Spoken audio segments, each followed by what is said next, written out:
Hello, I am Dr. Mangesh Danesh. I am cardiologist practicing in Pune. Today I am going to tell you something about a very important age-old molecule named as warfarin. Warfarin is our main tool to counter the clots in the blood so that it will not recur further. So the areas or diseases where warfarin is useful to us are clots in the heart, clots in the brain, clots in the legs, and the clots which are dislodged from the legs into the lungs. So, apart from the various rare indications, these are the main areas. So, there are various concerns regarding the warfarin uses and its safety.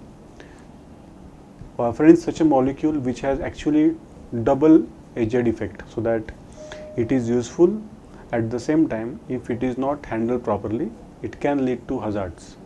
So what are the hazards of warfarin?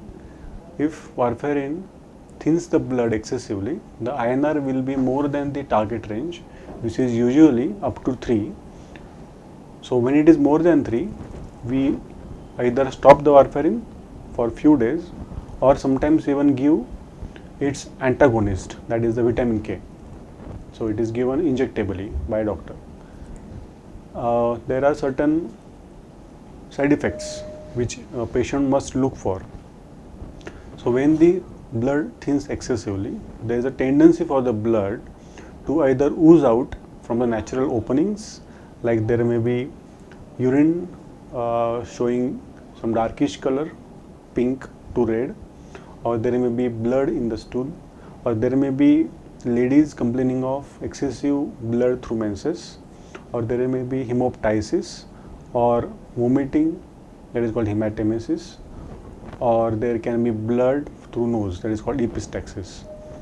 So in all these cases, we have to stop the warfarin if the INR is really exceeding 3. If it is more than 5, then injection vitamin K 10 mg also is required injectably. When warfarin is not producing side effects like this severe, but the INR is exceeding still 3, then we will stop the warfarin for a day or two, then recheck the INR, and once it falls below 3, then we will restart it. In order to maintain the daily recommended intake of vitamin K in our diet, for adult men it is 120 microgram per day, and for adult women it is 90 microgram per day. If we increase our intake more than this, then that will counter the effect of warfarin. So we will have to see which are the foods which have high and moderate vitamin K in them. So the foods which are high in vitamin K, they are the vegetables which include broccoli, spinach, cabbage, and lettuce red. Then the dairy products like mayonnaise, cod liver oil, that is the sea fish liver. Then the vegetable oils like soybean oil and canola oil. So these foods are rich, while there are other foods which are moderate in vitamin K, which include vegetables like asparagus, lettuce iceberg, red cabbage, beans, green peas. Then there will be vegetable oil like olive oil. Then there will be blue cheese especially, and there will be green apple. So these are moderate in vitamin K. Apart from these food items, the other food items, they don't have these many quantities of vitamin K. Don't take any of these foods excessively or repeatedly daily. If you are taking one of these foods, take the equal portion of those foods daily, so that it will keep the INR in control. There are certain contraindications which have to be ruled out before starting warfarin, or if one of them happen, the warfarin needs to be either withdrawn or either that contraindication should be taken care of. The one of which is pregnancy. So before starting warfarin, pregnancy have to be confirmed. If it is there, then decision to start warfarin should not be taken. Or reverse, if the starting the warfarin is important, then the pregnancy should not be undertaken, because there are certain side effects which occur in the fetus because of the oral intake of warfarin by mother. Now again, there are certain precautions to be taken by patient in order to avoid the excessive bleeding. Like one should avoid the going at risky places, so that avoiding the traumas. One should not take alcohol or the painkillers excessively, so that the acidity and thereby the gastrointestinal bleeding will be avoided.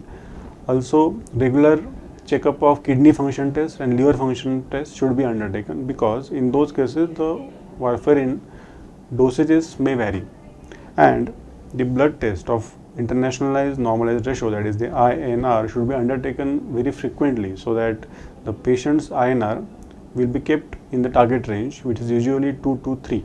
That is the blood which is kept twice to thrice the thinning of the normal.